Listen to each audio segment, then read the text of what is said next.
Hi everyone. So today you will learn how to change color theme in VS Code. As you can see, I have already opened the VS Code editor. To change a color theme, simply go to View, click on this command palette. Here, type color theme, click on it. You will get list of all the themes that you have installed.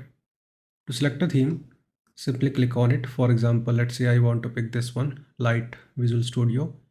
Just click on it and it will be applied. Let's try another one.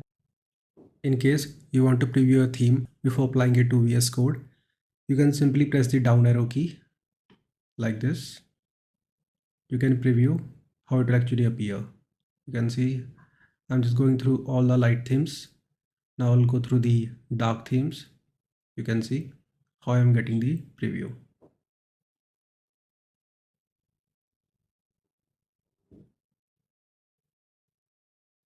And when you are done with this, you can simply click on any theme of your choice. For example, let's say I will click on this Atom 1 Dark and it will be applied. So that's how you can change a color theme in VS Code.